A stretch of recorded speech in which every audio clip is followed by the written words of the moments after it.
On va commencer avec la première communication. Donc, sera assurée par le professeur Méliani, qui n'a même pas besoin d'être présenté.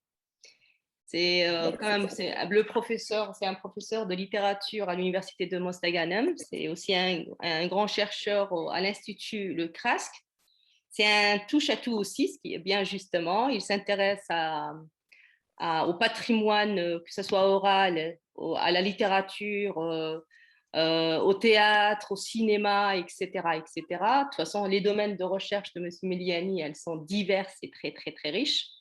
Donc, et voilà. Je vais lui laisser la parole. Et je sais qu'il aura beaucoup à dire. Merci en tout cas.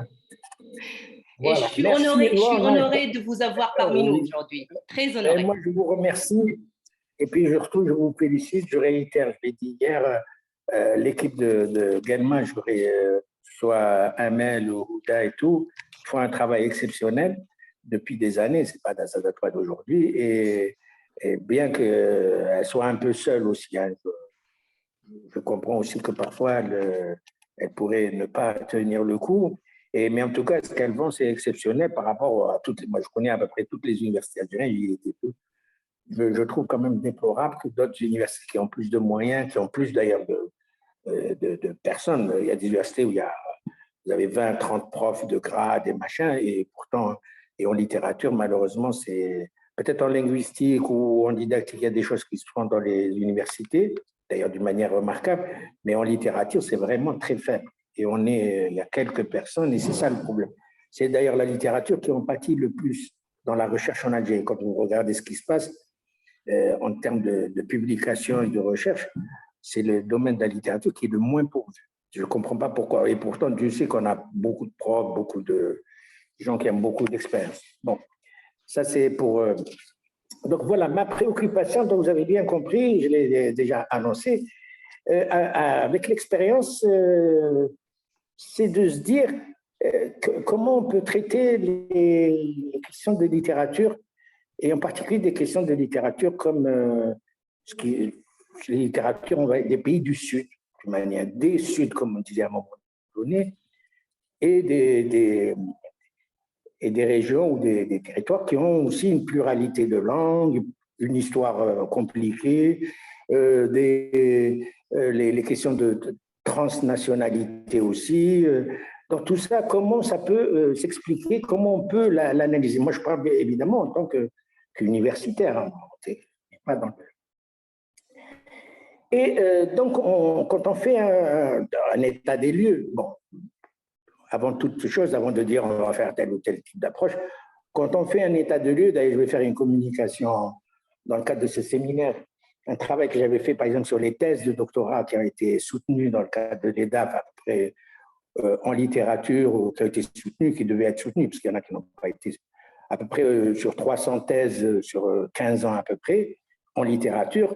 Et donc, on remarque pas mal de choses. Donc ça, je présenterai le détail de cette approche-là, parce que ça nous permet, parce qu'un état des lieux permet aussi puisqu'avant de nouvelles approches, savoir quelles étaient les approches réellement qui ont été entreprises autour de ce qu'on appelle le corpus des littératures algériennes.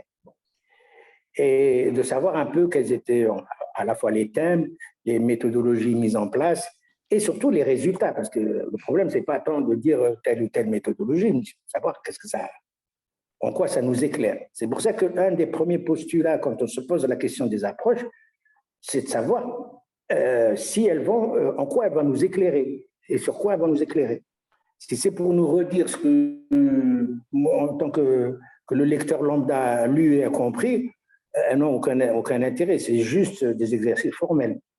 Malheureusement, beaucoup d'approches qui sont utilisées, y compris par nos étudiants, moi j'ai vu des thèses aussi qui étaient un peu dans c'est souvent un appareillage complexe avec des tas de notions, ce que les gens appellent des théories, mais rien, souvent ce n'est pas des théories, c'est des notions simplement.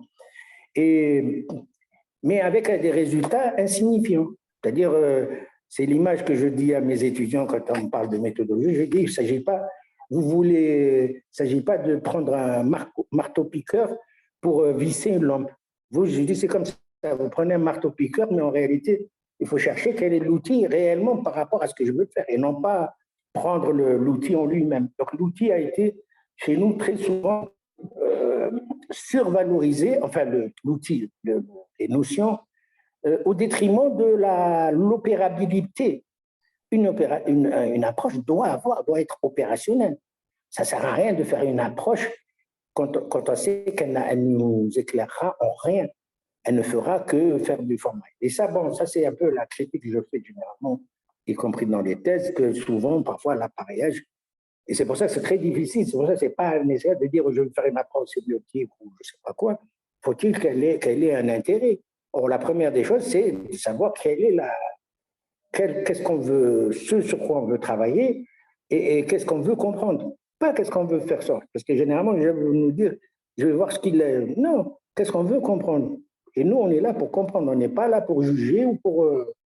Donc, alors, bon, maintenant, évidemment, moi, j'ai toujours tendance à voir ce qui est le verre à moitié vide plutôt que le verre à moitié plein. Bon, soyons au moins généreux pour dire, évidemment, il y a énormément de travaux qui ont été faits qui sont d'un intérêt indéniable, qui nous ont apporté des choses extrêmement intéressantes. Je parle des approches de type sur des auteurs ou sur des œuvres.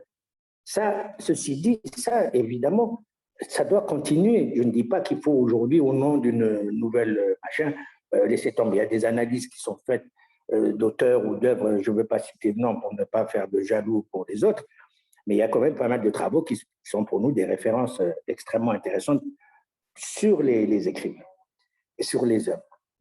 Donc ça doit continuer. C'est ça, en fait, on va dire, c'est notre fonds de commerce. Nous, en tant qu'enseignants de littérature, il est évident que la première des choses qu'on doit faire et apprendre à faire à nos étudiants, c'est d'analyser des textes. Ça, c'est notre boulot. Maintenant, ceci dit, le constat que moi, donc c'est pour ça que j'ai proposé, j'ai parlé d'écosystème littéraire. Donc, c'est de se dire ce qui manque. Il faut voir qu'est-ce qui manque, quels sont les types de connaissances que nous n'avons pas.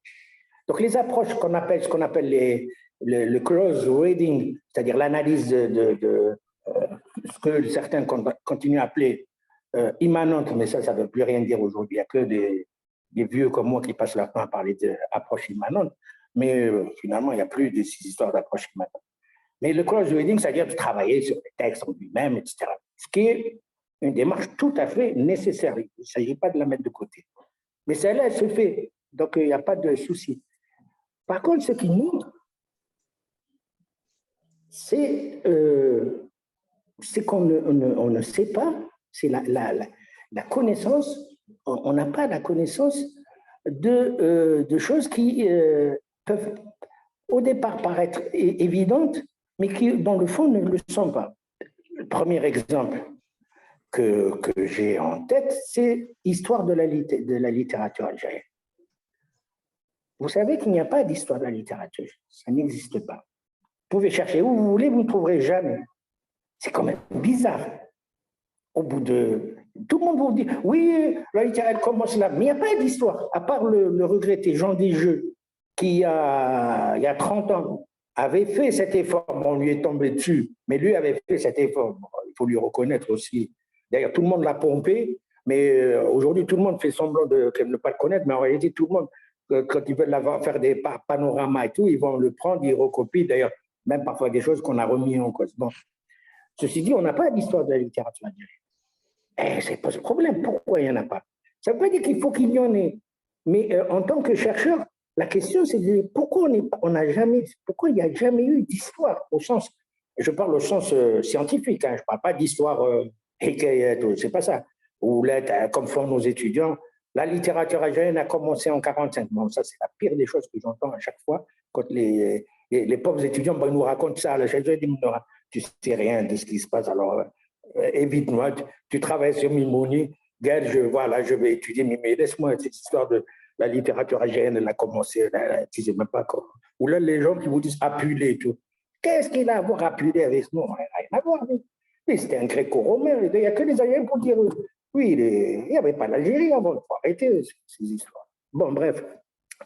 C'est-à-dire que, point de vue méthodologique, il faut quand même dire les choses d'une manière qui se tiennent. C'est-à-dire, c'est pas on vous demande pas, on nous demande pas. Donc, mon questionnement est le suivant, c'est d'abord, c'est quoi littérature algérienne? C'est quoi littérature algérienne? Que nous utilisons tous, moi le premier d'ailleurs, je dis, on a tendance à dire littérature algérienne, littérature univers. C'est quoi littérature? Moi, je le dis, bon, je commence tout ça, c'est pour ça que mes étudiants, je dis, c'est quoi? Qu'est-ce que tu entends par littérature? C'est quoi littérature?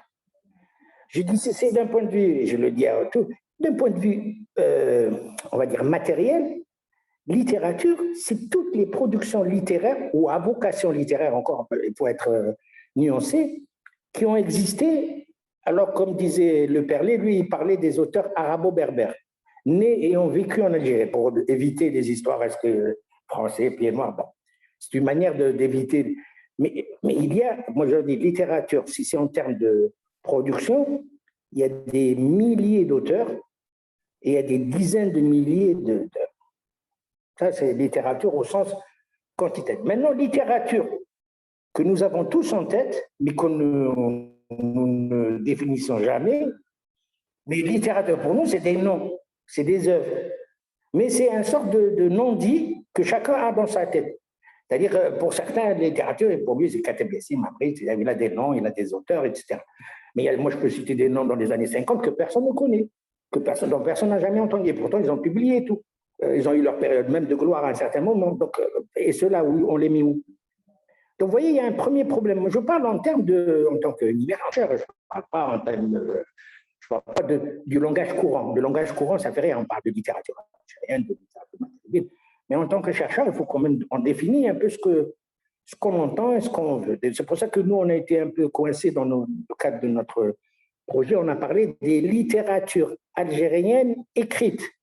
Parce qu'on a, sinon, on avait tout le côté oral. Lui aussi, c'est de la littérature. Et les littératures écrites depuis, parce que notre projet, c'est depuis 2010. Donc, on essaie de voir quelles sont ces productions, quels sont ces auteurs, dans quel contexte ils travaillent. Donc, c'est ça aussi. Alors, c'est pour ça que je milite aujourd'hui pour des approches, en dehors des approches traditionnelles que nous faisons, ça, qui sont la base de notre travail. Je répète, certains ont cru que je voulais effacer tout ça. Non, ça, c'est la base du travail. Il faut des analyses de texte, d'analyses d'auteur. Ça, c'est d'ailleurs, c'est ce qui peut nourrir. Mais il nous faut des approches plus pluridisciplinaires et macro pour comprendre un peu comment ça fonctionne. Parce que c'est ça qui est important de savoir. Ce n'est pas que tel individu a publié à un tel moment tel ouvrage qui a eu tel ou tel effet. Pour l'auteur, pour cet ouvrage, ça a un effet, mais dans le contexte plus global, qu'est-ce que ça apporte? Je prends un exemple, d'ailleurs, le Perlier, on avait fait la démonstration hier. Par exemple, vous prenez quelqu'un comme Mimouni, il fait l'honneur de la tribu, qui est une sorte d'événement littéraire, mais je veux dire, pas simplement l'œuvre en elle, c'est-à-dire dans le champ littéraire de l'époque, ça a fait, je me souviens très bien, à l'époque, on se faisait envoyer le livre, on se le prêtait mutuellement, parce que c'était un ovni. Bon. Et il fait La Malédiction après, à la fin, qui est un roman, qui est un mauvais roman pour aller vite. Bon, c'est le même auteur. Donc, analyser Mimouni, soit on l'analyse qu'un qu'avec l'honneur de la tribu ou Tombeza, mais il faut faire entrer la malédiction aussi, qui n'est peut-être pas ce qu'il y a de mieux. C'est cet ensemble, mais dans des contextes extrêmement différents. Donc, vous voyez qu'on ne peut pas analyser les œuvres comme ça simplement. Il faut quand même comprendre dans les contextes. Et l'approche, ce que j'appelle moi l'écosystème, attention, l'écosystème, c'est un terme évidemment emprunté à la biologie. On parle d'écosystème de tout aujourd'hui, hein. Écosystème dans le cas de la diversité. En fait, vous allez regarder les définitions dans le dictionnaire ou sur Google, c'est vraiment tout ce qui c'est l'environnement et toutes les espèces qui s'y nourrissent, qui vivent et s'y reproduisent. Bon, pour moi, la littérature, c'est comme ça. C'est l'environnement et toutes les espèces. Donc, espèces, ça veut dire les auteurs, les œuvres, qui vivent et s'y nourrissent. C'est aussi l'activité aussi. C'est ça aussi l'intérêt, c'est de comprendre Et y compris, et c'est ça aussi le problème, c'est qu'on ne peut pas travailler simplement avec une langue. Parce que nous sommes dans un territoire où il y a des arabisants, des francophones, bon, on pourra ajouter après les anglophones qui vont arriver, probablement, et ainsi de suite. Donc, des gens qui vont s'exprimer dans des langues, c'est ça l'aspect pluriel. Mais il faut comprendre qu'est-ce qui se passe. Exemple, pour que les choses soient claires, vous avez des auteurs, je parle d'auteurs, ces histoires d'écrivains, on va en parler aussi. Vous avez des auteurs, d'ailleurs, beaucoup d'écrivains arabophones qui écrivent en arabe, qui sont des écrivains, sont kabylophones. Ils sont parfois, sinon souvent, francophones.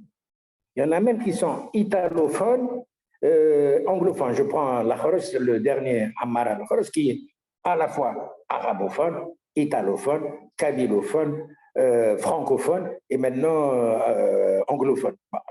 Ce type-là, vous allez l'installer. Donc et lui-même, quand vous discutez avec lui, il maîtrise parfaitement, il se fait traduire dans les langues. Voilà la nouvelle, ce que j'appelle le nouveau paradigme des écrivains algériens des dernières années. Mais il faut le prendre en ligne de compte. Ce n'est pas les aînés qui pouvaient être soit uniquement francophones, soit qui étaient rarement dans les... Et ça reconstitue un autre territoire. Beaucoup d'écrivains francophones, je pense comme Kamel Daoud, qui est un excellent arabophone, qui a une bonne culture arabophone. Et il n'y a pas que lui, toute sa génération, frère Amaré, toute cette génération qui est venue, qui ont aussi... Alors, qu'est-ce qui se passe? Et on ne se pose jamais la question, qu'est-ce qui se passe? C'est ces gens-là qui sont dans un plurilinguisme de fait, qui est même un plurilinguisme, je veux dire, de niveau supérieur, parce que parfois ils ont fait même des études, par exemple en anglais, où ils ont fait des études dans les langues, et qui aujourd'hui se trouvent, produisent. Et quand on les analyse, on va les analyser comme auteurs francophones, ou comme auteurs arabophones, ou comme auteurs kabylophones, mais jamais dans cette et il faut l'étudier, voilà. C'est tout ce que... C'est encore travailler du point de vue de l'écosystème, c'est-à-dire travailler aussi dans les contextes à la fois linguistiques et culturels, dans lesquels, en tout cas pour les 20 dernières, parce que moi je parle surtout de ce qui se passe depuis une dizaine d'années ou une quinzaine d'années. Et donc il faut quand même et il faut donc des approches pluridisciplinaires, plus contenter d'une analyse de type thématique, ce qu'on appelait la sociocritique, encore que ce soit parfois pour beaucoup c'est juste des termes, mais la réalité c'est... Et puis surtout prendre en compte ce qu'on appelle la vie du champ littéraire, c'est-à-dire les différentes interactions qui existent dans l'espace algérien entre les producteurs et les productions à caractère littéraire. Et je dis bien à caractère parce que on peut les juger comme n'étant pas... Ça, c'est autre chose, ça, c'est des jugements. Ça, c'est pas un roman, ça, c'est pas du théâtre, ça, c'est pas de la... Bon, ça, à la limite, chacun peut en décider comme il l'entend.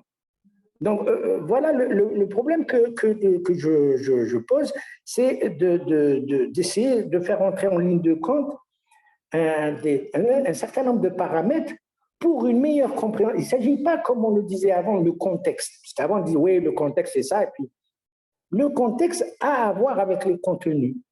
C'est-à-dire qu'il y a une interaction avec les contextes à la fois politiques, social, économiques, du champ lui-même, de l'édition, etc., sur les œuvres elles-mêmes. C'est-à-dire que vous allez avoir des œuvres qui sont produites dans des contextes, dans des relations à la fois linguistiques, économiques, spatiales aussi, qui font qu'on ne peut pas les ignorer. Et il faut surtout les analyser. C'est ça que ce que je dis là, tout le monde le sait, donc tout le monde est convaincu que ça se passe dans un espace, etc. Mais est-ce que nous avons vu les interactions? Parce que le problème, ce n'est pas l'analyse quand vous regardez les analyses des textes, on vous fait, généralement, je peux vous donner, moi j'ai lu dernièrement des gens qui ont sorti des ouvrages sur des auteurs et tout, j'étais abasourdi par la cécité les gens vous racontent tout ce qu'il y a dans le roman, mais on a l'impression que ça se passe, ils vous donnent quelques repères chronologiques, mais on a l'impression que ça se passe sur la planète Mars.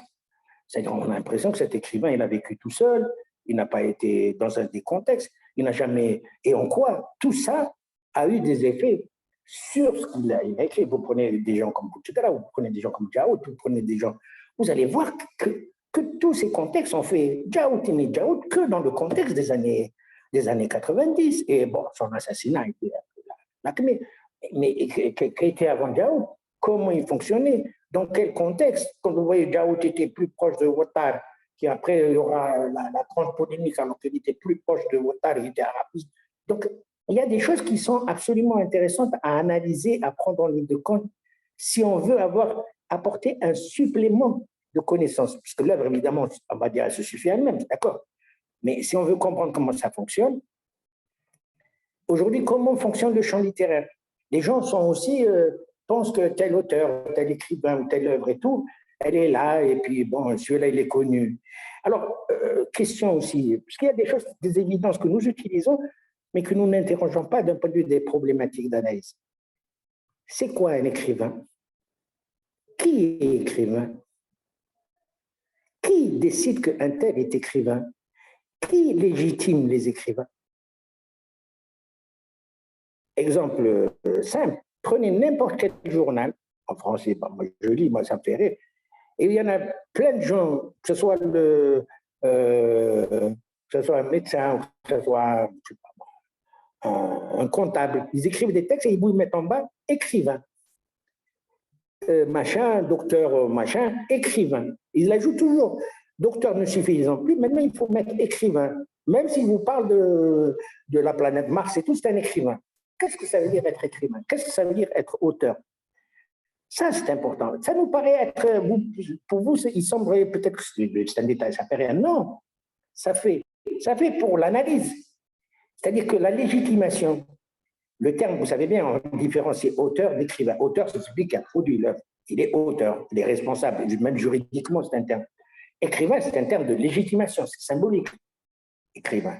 Et généralement, ce ne sont que les écrivains de littérature, les auteurs de textes littéraires qui s'approprient ce terme. Maintenant, ça s'est généralisé. C'est comme le dinar. Il y a une inflation. Maintenant, tout le monde est écrivain en Algérie, bon, même s'il fait des trucs sur la physique. Bon. Mais ces questions que je pose, ce ne sont pas des questions de détail. Ils nous renseignent sur l'état du champ littéraire. Ils nous renseignent sur la manière dont les écrivains se positionnent, écrivent. Quand vous travaillez sur les blogs littéraires ou les blogs des écrivains, il faut les lire. C'est passionnant et en même temps, ça renseigne sur l'état d'esprit, sur la manière dont se constitue un jeune, un jeune auteur. Il est dans ce contexte-là. Il a des noms, il a des références, il a des pratiques qui se font.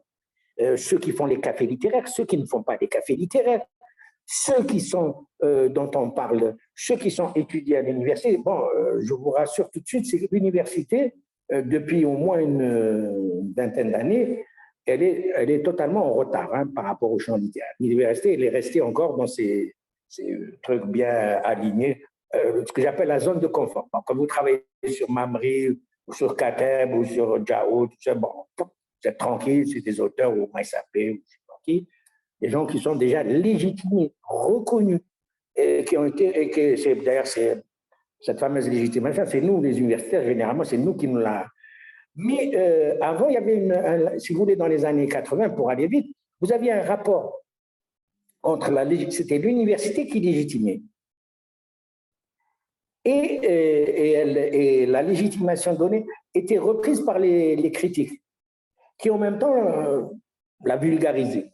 Bon, je donne un exemple qui est très connu. Méchakra, c'est l'université d'Alger qui l'a fait connaître. Quand elle a publié son roman La Grotte éclatée en 81, personne n'en a parlé. Ni la presse, ni rien. Moi, je le sais, d'autant plus que j'avais un coup de dossier. Il a fallu que l'université d'Alger, Christian Achaud, machin, toute l'équipe, ont écrit sur Méchakra. Et du coup, Méchakra, je ne dis pas qu'elle mérite ou pas, ça veut dire Méchakra est devenu légitime. On en parlait dans la presse, c'est devenu un auteur maintenant consacré. Et donc, le phénomène de reconnaissance était mené plus ou moins par l'université. C'est grâce à l'université. Aujourd'hui, l'université, au contraire, aujourd'hui, elle se trouve, soit elle est dans la zone de confort, c'est-à-dire elle travaille sur les auteurs légitimés, donc pas de problème. Si vous travaillez sur DIB, c'est bien, vous travaillez sur. Je ne dis pas qu'il ne faut pas travailler. Je veux dire que pour le moment, les gens ne. Mais alors, par contre, quand elle ne travaille pas sur les légitimes, elle suit ce qu'on pourrait appeler l'orientation médiatique. Donc, ça devient les auteurs qui font la une. Et donc, vous avez maintenant moi, j'ai plein d'étudiants, par exemple, Kamed Daoud ou Yasmina Khatra, enfin, je ne parle pas de maintenant, ça y est, ils sont légitimes. Je veux dire, il y a 10-15 ans, ils n'étaient pas. Et dès qu'ils sont mis à faire dans le truc, les étudiants disaient, moi, j'aimerais travailler, mais il fallait qu'ils soient légitimes. Pour l'anecdote, on voit que le principe de légitimité, le principe de. Bon, comme je suis vieux, donc moi, à l'université d'Oran, j'enseignais avant, en 88-89, j'avais mis au programme, d'une manière autoritaire, bon, je suis assez pour mes étudiants à l'époque, je leur avais donné des œuvres qui étaient publiées par l'ENAL et la SNED, c'est-à-dire des œuvres qui n'étaient pas du tout. Et parmi ces œuvres, il y avait celle de Abdelkader Jemaï, celle de Mohamed Moulsoul, et celle de Mohamed Magani, etc. Et mes collègues à l'université d'Oran, je me souviens, qui étaient des grands littéraires, me disaient, comment tu leur donnes des auteurs qui sont des auteurs par la SNED et tout? Bon, moi je dis, moi je donne des auteurs qui, moi, me semblent intéressants et je ne cherche pas à savoir s'ils publient chez le C et tout. Finalement, quelques années plus tard, le dénommé Moulsoul, c'est devenu Yasmina Khadra, et les gens disaient, oh, je découvre, je dis, mais moi, j'ai même un des anciens étudiants, Cheikh Nstahar, parce que je lui avais demandé de faire un travail sur le privilège du phénix. Et du coup, il était le grand ami de Moulsoul, parce qu'il a dit, c'est Meliani qui m'avait donné ton bouquin, alors qu'il était un simple lieutenant à l'époque. Donc, c'est pas pour me jeter des fleurs et tout ça, c'est pas ça. Je leur ai donné aussi d'autres auteurs qui sont restés des inconnus. C'est pas que. Mais pour vous dire que l'effet médiatique, parfois, peut être. Alors que l'université doit être plutôt dans notre vocation, c'est-à-dire de faire connaître des idées, mais les faire connaître non pas au nom de l'effet média, mais plutôt de ce qui. Et de rendre ça intéressant. Maintenant, que la reconnaissance par les médias se fasse ou pas, ça c'est une autre question. Donc, il faut qu'on connaisse tout ça. Donc, ce que je déplore, moi, dans les approches, c'est pour ça qu'il faut des approches, ce que j'appelle macro. Donc, c'est-à-dire du champ littéraire dans son ensemble. Enfin, dans son ensemble, le mieux que possible, parce que ça demande beaucoup de travail, il faut des équipes et tout. Mais il faut savoir qui édite, comment on édite. Dès que vous voyez l'effet de l'édition, vous allez apprendre. Un exemple, des données que nous avons. Les gens disent, ah oui, tel auteur, etc. Mais ce que les enquêtes que nous faisons, vous savez que 98% de ceux qui éditent en arabe éditent à compte d'auteur. C'est-à-dire qu'ils payent. Parmi eux, il y a des gens, attention, parmi eux, il y a qui publient des choses qui sont extrêmement intéressantes. Ça ne veut pas dire qu'en français, c'est la même chose. Il y a à peu près 80% de gens qui éditent à compte d'auteur, il faut qu'ils payent. Ou bien il faut qu'ils prennent des exemplaires qui les vendent. Dans la tête du lecteur lambda ou de l'universitaire, pour eux, c'est des écrivains, etc. Mais vous savez, beaucoup ont été obligés. Bon, pour l'histoire, vous savez bien que Proust a commencé à publier ses œuvres parce que personne n'en voulait à compte d'auteur. Bon, donc ça rassure pour l'avenir d'un écrivain que le fait d'être à compte d'auteur n'est pas un stigmate. Mais bon, ça n'est pas un stigmate. Mais ça peut être aussi un élément qui fausse la perspective. C'est-à-dire que vous allez avoir des auteurs qui, sur la base de ce qu'on appelle le champ littéraire, vont jouer soit de la carte à compte d'auteur, et donc vous allez avoir des gens qui ont, moi je connais des auteurs qui ont publié peut-être 5 à 10 romans que 3/4 des gens n'ont jamais lus. Mais dans la tête de cet auteur, et moi je leur écris pour comprendre et tout, pour lui, et il trouve que c'est scandaleux. Et pour lui, il dit, je suis un grand écrivain. J'ai publié 10 œuvres bon, avec des sous. Il dit, pourquoi personne ne veut m'en parler? Pourquoi vous allez lire? Parce qu'il y en a qui viennent à l'université et disent, voilà, j'ai fait ça. Pourquoi les étudiants ils travaillent? Je dis quoi? Les étudiants, ils vont ramasser n'importe quoi, ils vont se mettre à étudier. Donc, il y a aussi cet effet. Et l'effet médiatique joue énormément aujourd'hui. D'ailleurs, en arabe, plus qu'en français, hein, ceci dit. Troisième exemple. Alors, je vais vous donner un autre exemple pour voir que On ne peut pas voir les choses d'un point de vue comme on le fait en tant que littéraire, simplement comme ça, formel. Vous avez ce qu'on appelle l'édition à l'étranger. Avant, le grand chic, c'était qu'on publie à l'étranger. Donc, quand vous publiez un livre à Beyrouth ou vous publiez à Paris, ce n'est pas la même chose que vous publiez à Alger. Mais les choses vont beaucoup changer entre-temps. Maintenant, vous avez des grandes plateformes d'édition à compte d'auteur en Autriche, en Allemagne, aux États-Unis. Et vous savez qu'il y a énormément d'auteurs qui publient dans ces plateformes, qui publient des œuvres dont beaucoup de gens ignorent. Mais c'est de la production littéraire. Et ceux-là, qu'est-ce qu'on en fait? Ils comptent où?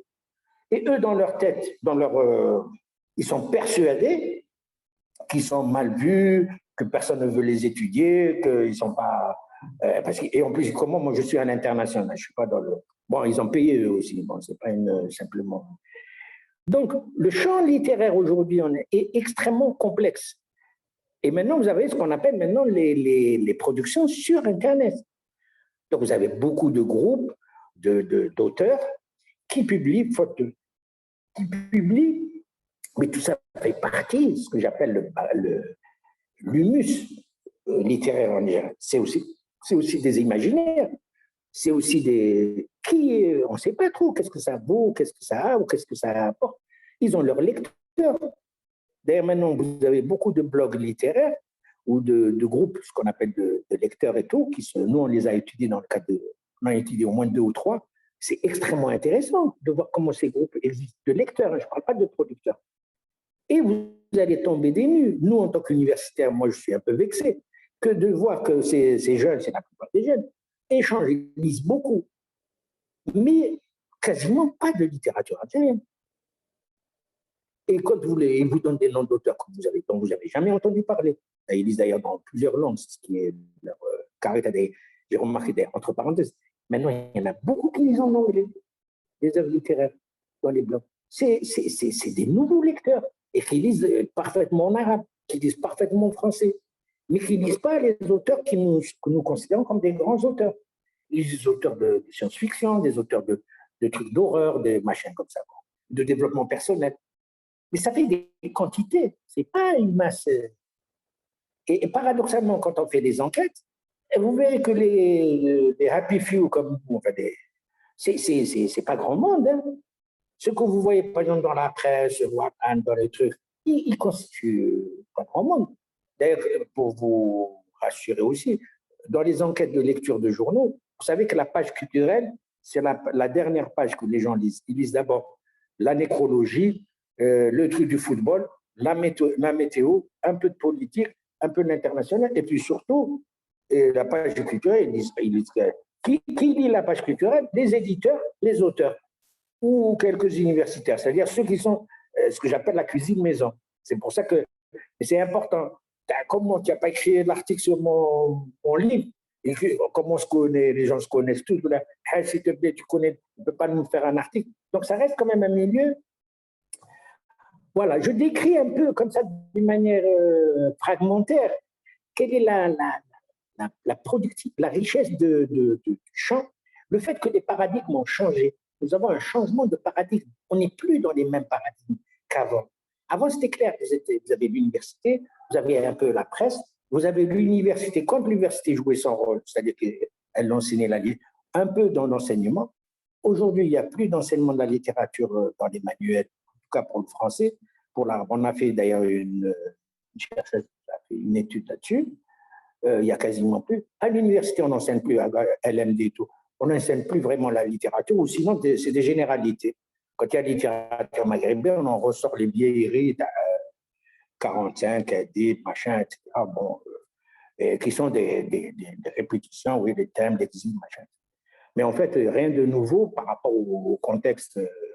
Alors que les choses ont énormément changé, on est dans un autre, où l'aspect média, où l'aspect virtuel est en train de jouer un rôle fondamental, où il y a une remise en cause, y compris des modes de production et de référenciation de la littérature. Mais cela, on sait ce qui se passe en France, ce qui se passe dans les pays, parce qu'il y a des enquêtes, il y a des approches. Mais en Algérie, on ne sait pas ça. On ne sait rien. On ne sait pas du tout. ou du moins on reste toujours, c'est des trucs factuels. Donc l'approche que je préconise, qui est un manque, c'est ce que j'appelle les approches macro. Bon, j'ai parlé d'histoire littéraire au début, je ne pense pas que nous sommes prêts à faire des histoires littéraires. Bon, j'ai dit, on va essayer peut-être de faire un manuel hein, c'est-à-dire qui donne des données, plurilingue, qui donne un peu des données, mais des 20 dernières années, ce qui se passe dans la littérature kabyle, ce qui se passe dans la littérature, quels sont les auteurs, quelles sont les œuvres, quels sont les espaces de production, quels sont les espaces de rencontre, qu'est-ce que ça produit, pour donner comment dire, un instantané d'un moment, mais qui permet de comprendre aussi et puis surtout essayer de promouvoir des approches. Moi, ça m'énerve quand je dis partout intertextualité. Mais comme vous relisez, il n'y a pas d'intertextualité. Vous prenez un œuvre, l'intertextualité. Mais j'aimerais bien que vous me dites qu'est-ce qui est kabyle dans ce truc-là, qu'est-ce qui vient de l'arabe, en quoi celui qui écrit en arabe, il est influencé, ou il reprend à son compte des trucs en français et tout. Est-ce qu'il y a il y en a ou il n'y en a pas, je ne dis pas qu'il devrait y en avoir. Mais c'est ça qu'il faut analyser, plutôt que de rester dans des généralités comme l'interculturalité. Moi, ces termes, ça m'énerve. Les gens mettent ça, c'est comme un patch. C'est un patch. On le met, c'est comme pour quelqu'un, il va arrêter de fumer le patch, mais il va continuer à fumer le patch. Donc ça, c'est des patchs théoriques. C'est pour ça que moi, je suis très réservé sur beaucoup d'approches. En fait, d'approches, même pas, c'est des notions théoriques qu'on plaque sur des analyses qui souvent sont ce que j'appelle l'explication de texte. Vous avez quelqu'un qui vous dit, bon, approche sémiotico, machin, et vous lisez, en fait, il fait une approche de type thématique, voilà, il a fait. Bon, ça, c'est notre problème en tant qu'enseignant à l'université, d'arriver à faire travailler les étudiants d'une manière qui soit... Mais ils ne peuvent travailler que s'ils ont des connaissances. Et moi, j'arrive à comprendre tardivement, en tout cas à cause du LMD, mais avant, j'avais des étudiants qui arrivaient à comprendre qu'il y avait un background, à qui on donnait des choses à lire, qui suivaient, il y avait une actualité, ils arrivaient à comprendre, y compris certaines théories. Maintenant, bon, vous leur faites, vous, le théorie, alors moi, on me donne toujours le module théorie de la réception, l'approche Yao, machin, horizon d'attente. Les étudiants ne comprennent rien du tout à toutes ces histoires-là. Ils ne comprennent rien. Bon, ils peuvent vous le dire par cœur, horizon d'attente, machin, etc. Mais dans la réalité, vous lui donnez un texte, vous lui dites, qu'est-ce qu'il y a? Il ne peut pas. Je pense que même les enseignants sont incapables aussi de trouver ça. Même Yos, il a été coincé sur ces histoires-là. Parce qu'il fallait quand même démontrer toutes ces... Donc, tout ça pour dire qu'il faut aussi se méfier des théories, enfin des notions. Moi, j'appelle ça des notions. Je préfère, parce que moi, je dis les notions, c'est une bonne chose, et il faut, bien sûr, c'est le cadre. Mais ce dont on a besoin, c'est des outils opératoires. Finalement, on donne aux étudiants, on leur donne des notions, qui sont des notions tout à fait, qui ont été produites d'ailleurs ailleurs. Nous, on n'a rien produit. De toute façon, moi, j'aime bien quand quelqu'un dit il faut développer la sémiotique algérienne. Qu'est-ce que ça veut dire ça? Encore la sémiotique algérienne. Oh, oui, là, il y a des Algériens. Vous voulez à tout prix lui donner sémiotique, ce n'est pas nous qui avons produit. D'ailleurs, les autres ne disent même pas sémiotique française ou la russe, alors que c'est eux qui ont produit ça. Ils disent sémiotique, point. Moi, j'ai vu en arabe, ils font ça souvent. Sémiotique. C'est un cadre analytique, c'est un cadre analytique, il ne faut pas chercher.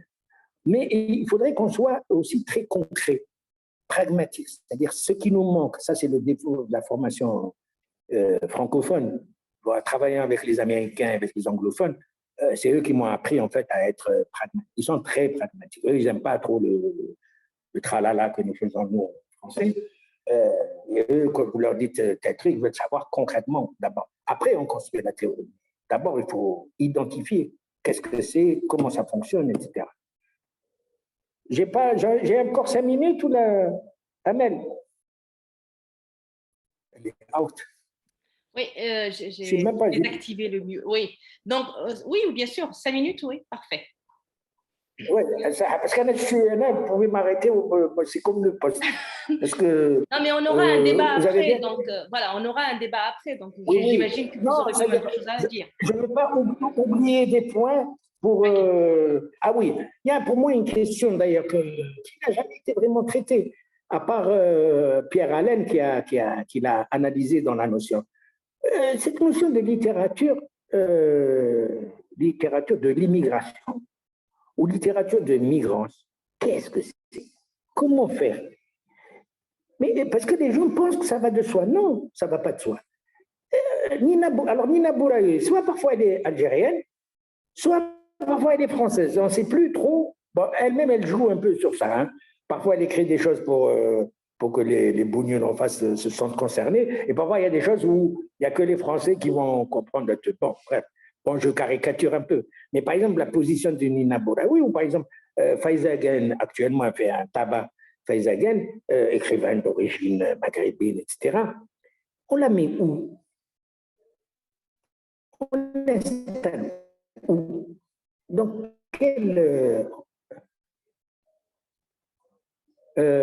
encore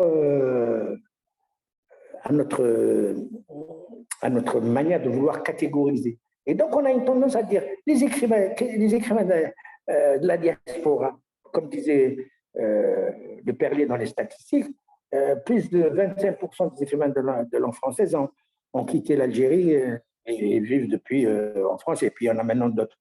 Mais ce sont des gens, comme disent, qui ont vécu en Algérie, qui ont commencé à publier en Algérie, qui se trouvent aujourd'hui au Canada ou en France ou ailleurs. Cela, comment on va les intégrer dans le corpus des littératures algériennes? Et à quel niveau? Est-ce que c'est dans le cadre de la diaspora? Parce qu'il y a ceux de la migration, c'est-à-dire ceux qui sont originaires de familles immigrées, qui se sentent français, canadiens, australiens, ou je sais quoi. Comment on va les mettre dans notre champ, dans les approches globales. Hein. Voilà, c'est un peu des questions comme ça. Bon, Alain a fait un texte, à mon sens, très intéressant sur. Il a fait. Après, je vous donnerai de toute façon après les références sur lesquelles je m'appuie, où il montre très bien que la question de la migrance doit être travaillée sur ce qu'on pourrait appeler les systèmes littéraires, les aires culturelles, par exemple l'ère francophone, l'ère arabophone. C'est à partir de là que peut-être on pourrait les situer. Et dernier point que je souhaiterais mettre, donc je répète, je suis pour une approche. Alors les approches de type, bon, dans les théories vous avez une des approches qui est célèbre, c'est celle de Moretti, hein, l'approche de ce qu'il appelle les graphes, une approche globale. Donc, il est très connu dans le monde de la recherche aux États-Unis, en Italie, et lui a fait ce qu'il appelait le distant reading, c'est-à-dire les approches d'ensemble. Il a travaillé sur la littérature européenne, donc ce sont des approches de ce type-là, qui permettent de voir comment les choses se passent. Il y a des choses transversales, il y a des choses même où il y a des différenciations, mais il faut avoir quand même des corpus ou des aires qui soient assez. Bon, lui, après l'ère, par exemple, l'Europe, où il a travaillé même sur il y a aussi les approches prosopographiques, c'est-à-dire travailler sur des groupes d'écrivains ou des groupes qui permettraient de voir s'il y a comment les choses comment on va se spécifier, comment on va être, par exemple, les écrivains arabophones ou les écrivains francophones, les écrivains qui vivent en France ou qui vivent en Algérie ou qui vivent dans une ville, est-ce qu'il y a des éléments qui les relient, il y en a d'autres qui les différencient. Ce sont ces approches globales qui vont nous renseigner. Il ne s'agit pas de faire de la sociologie simplement. Il s'agit, est-ce qu'ils vont nous renseigner sur quel effet ou quelles conséquences ça a sur leur propre production littéraire. Bon, vous avez la théorie des polysystèmes de Eben Zohar. Bon, Eben Zohar a développé, mais c'était un Autrichien qui avait développé ça avant, et lui a repris ça il y a 40 ans ou 50 ans. Et les polysystèmes, c'est bien parce que c'est basé sur la production. Et en particulier, bon, pour résumer, la thèse de Eben Zohar, du polysystème, c'est que finalement, la base de toute littérature, c'est la traduction. Bon, c'est la fameuse thèse de Eben Zohar, qui n'a jamais été véritablement. Je me souviens, il y a une trentaine d'années, il y avait son disciple Lambert, il était venu en Algérie, il avait fait un certain nombre de séminaires sur les théories mais bon, ça n'a pas eu. Et puis, vous avez tout ce qui est criticométrie. La criticométrie, c'est aussi des approches de type lexicométrique, ou de type. Il s'agit en fait, de classifier tout ce qui est dans la critique par rapport à des à des choses qui reviennent, des choses qui sont réutilisées, des notions communes et des paradigmes qui sont plus ou moins partagés. Ça aussi, ce sont des approches qui sont de type global, qui peuvent être... Donc, voilà un peu, d'une manière un peu très fragmentée, mais vraiment, sincèrement, c'est des préoccupations, hein, je le dis bien, pas de solution. Oui, quand même, mais il y a des questions qu'il faudrait quand même se poser. C'est quoi le canon littéraire algérien? Le canon littéraire. On sait que dans l'histoire des littératures constituées, il y a un canon littéraire. Un canon littéraire, c'est-à-dire il y a une référence en termes d'écriture. Par exemple, on va dire le canon de Balzac appartient au canon littéraire. Proust, c'est-à-dire c'est une manière d'écrire qui a été décrite, ça appartient et à partir à laquelle on peut soit se référer, soit la contester. Mais ça fait partie de ce qu'on appelle le canon. Est-ce que Kateb Yassine, est-ce que Mouloud Mamri, est-ce que Pharaon constitue le canon littéraire en Algérie? Une des remarques que nous avait faites notre collègue Salhi, qui travaille sur la littérature kabyle, qui nous avait étonné, parce qu'on ne connaît pas sur cette nouvelle littérature, et il nous disait que finalement, les écrivains kabyles actuels, depuis 20 ans, leur référent, donc leur canon littéraire pour le kabyle, ce n'est pas Mamri, c'est Mouloud Pharaon. Donc vous voyez, déjà, bizarrement, on se pose la question, on se dit, ah bon, alors que dans nos préjugés, on aurait pu penser que ce sont des écrivains marqués par la question identitaire, évidemment, qui vont plutôt se référer à Mamri, qui a été un peu le porte-drapeau, plutôt qu'à Pharaon. Et bien, ce n'est pas du tout le cas, il se réfère, en termes d'écriture littéraire, plutôt à Pharaon. Donc, qui correspond à ce qu'on peut appeler le canon littéraire. De la même manière, comment se constitue la légitimité ou la consécration en Algérie? Est-ce qu'il y a des lieux de consécration? Si oui, comment ça apparaît? Donc, autre exemple, si vous prenez les prix littéraires, dans le monde, les prix littéraires sont considérés comme des éléments de consécration. Pour l'Algérie, en tout cas, par rapport à ce que nous avons étudié déjà, depuis l'indépendance des prix littéraires, eh ben, il n'y a quasiment aucun prix littéraire qui a d'abord duré. Le maximum, aujourd'hui, c'est le prix Mohamed Dib. C'est lui qui est le plus ancien aujourd'hui, qui a duré au moins, ça fait déjà peut-être une dizaine d'années. Mais la plupart des prix littéraires n'ont duré que quelques 2, 3 ans ou 4 ans, pas plus. Et en plus, ils n'ont jamais été un élément de... Ce sont soit des prix littéraires qui ont en fait récompensé des gens qui étaient déjà légitimés. Moi, je pense à Boudjedra ou Maïsabé ou des gens comme ça. Mais les auteurs qui ont été consacrés, non légitimés par les prix, ben, la plupart du temps, on les a oubliés entre-temps. Et ça montre bien que souvent, ces prix littéraires n'ont pas eu d'effet comme l'auraient les prix littéraires ailleurs. Voilà, je m'arrête là. Et puis, bon, s'il y a des questions, je pourrais toujours essayer d'y répondre. Merci. Merci beaucoup. Donc, si vous avez des questions à poser à M. Miliani, n'hésitez surtout pas. Donc,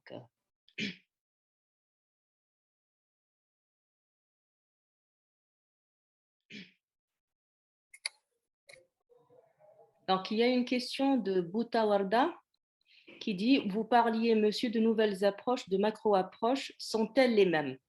Est-ce que ces approches doivent se focaliser sur ce qui se passe dans le champ littéraire plus que le texte lui-même? Un éclaircissement si possible, je n'ai pas bien saisi votre postulat. Merci. » Voilà. Oui, effectivement, les approches globalisantes, évidemment, elles ne tiennent pas compte que du texte littéraire. Elles sont obligées de tenir compte d'autres éléments. Mais cela ne veut pas dire qu'elles vont négliger le texte littéraire, mais elles vont l'intégrer dans un ensemble d'autres variables, d'autres paramètres. Par exemple, le paramètre éditorial, le paramètre de la critique, le paramètre de la visibilité, le paramètre de la légitimité, le paramètre de la lecture, s'ils sont lus ou pas. Donc, il y a plein de paramètres. Mais cela peut renseigner sur... pourquoi je dis ça? Pour que vous compreniez, par exemple, un des effets qui se passe, par exemple, du point de vue de l'écriture, et comment les contextes vont changer, y compris les modalités. Je donne un exemple. Vous avez des écrivains comme Yasmina Khadra. Si vous analysez ses approches, etc., enfin ses romans, etc., vous verrez que de plus en plus ces romans je vais dire une chose un peu, bon c'est mon ami, il va me pardonner, mais allez, je vais dire, c'est de plus en plus simple. C'est de moins en termes d'écriture, ce qu'il écrit, de plus en plus simple. Mais c'est de plus en plus simple, c'est aussi parce que maintenant, il se trouve au niveau de ce qu'on peut appeler la littérature mondiale, ce qu'on appelle la littérature moyenne. C'est-à-dire que maintenant, il est connu, ses œuvres maintenant circulent, sont traduites dans le monde entier, et la tendance un peu dans ces œuvres qui sont un peu traduites dans le monde entier d'écrivains comme lui, c'est la tendance aussi à une sorte on va dire, de simplification, je dirais, des écritures. Ça ne veut pas dire que les thèmes, mais avec des thématiques qui sont plutôt des thématiques qui vont rester toujours, qui vont accrocher le lecteur et tout. Donc, le changement qu'il faudra analyser dans le détail, moi je fais simplement un constat, mais il faut analyser dans le détail où ça a changé, comment ça a changé. Ce n'est pas ces histoires, on leur a dit d'écrire comme certains idéologues, parce qu'on va dire, oui, il n'y a pas de commande. Il n'y a que les Algériens qui croient que les éditeurs attendent les écrivains algériens pour se faire de l'argent. C'est pas du tout ça. Ça veut dire que le marché, le fait d'être intégré dans va faire l'écrivain va combiner à la fois, il va rester dans son cadre, mais les effets extérieurs vont jouer, que vous vouliez ou pas, ça va jouer. Maintenant, comment est-ce que c'est dans le changement thématique, dans le changement d'écriture? C'est à nous, en tant que chercheurs, de montrer où ça a changé. Ce n'est pas pour des raisons commerciales. Certains pensent que c'est toujours des problèmes de fric ou des problèmes parce qu'on va le vendre plus, etc. Voilà.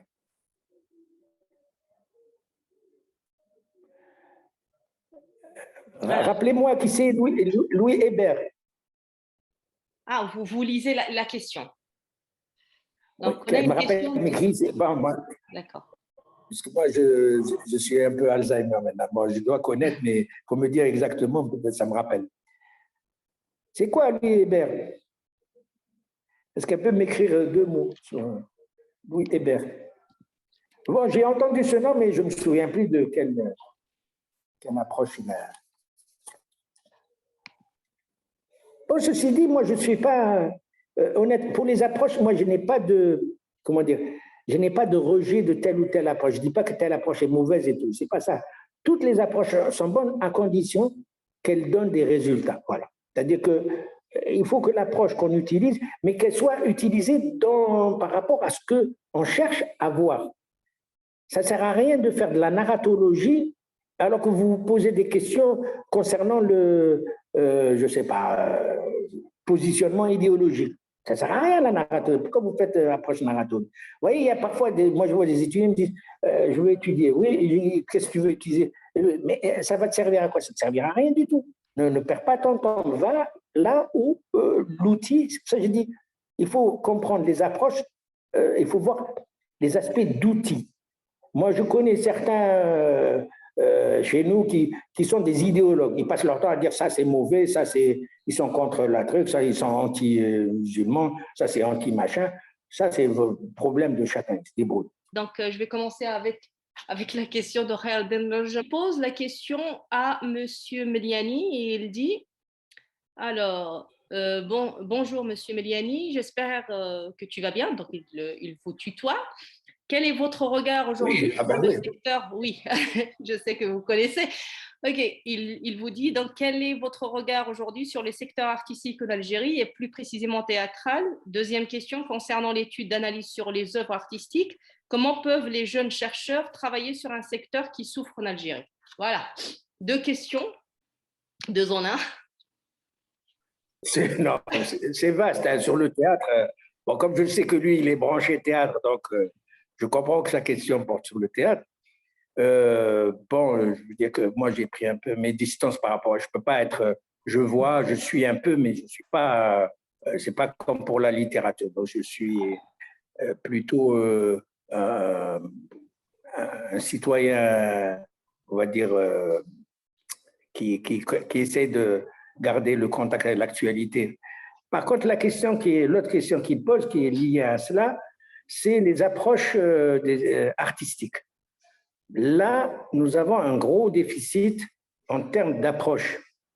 C'est-à-dire que nous avons des gens qui travaillent sur le théâtre, enfin qui travaillent sur le théâtre, qui font des études sur le théâtre, des gens qui font des études sur le cinéma, la production cinématographique, et des gens qui écrivent, je ne dis pas qu'ils font des études, mais qui écrivent par exemple sur la chanson, sur la musique. Et le problème, c'est que nous travaillons, c'est-à-dire que il y a eu un changement je répète encore, un changement de paradigme depuis 20 ans, y compris dans les productions artistiques. Et les analyses des productions artistiques, mais aussi de la littérature, doivent tenir compte de ce qu'on appelle aujourd'hui l'intermédialité. Bon, c'est un domaine bon, ça n'a rien de nouveau, hein, parce que parfois les termes qu'on dit, certains croient que c'est né aujourd'hui, ça fait un moment qu'ailleurs, aux États-Unis ou ailleurs, ça fait au moins 30 ans au Canada et tout, on travaille beaucoup sur la notion d'intermédialité, y compris les littéraires. Donc chez nous, d'ailleurs, les littéraires, nous, on a eu même un doctorat qui a été ouvert à Mostaganem grâce à Amir Robai, qui a été d'ailleurs un doctorat, à mon sens, trop en avance par rapport à la réalité des capacités de l'encadrement et des étudiants eux-mêmes. Donc, l'intermédialité aujourd'hui,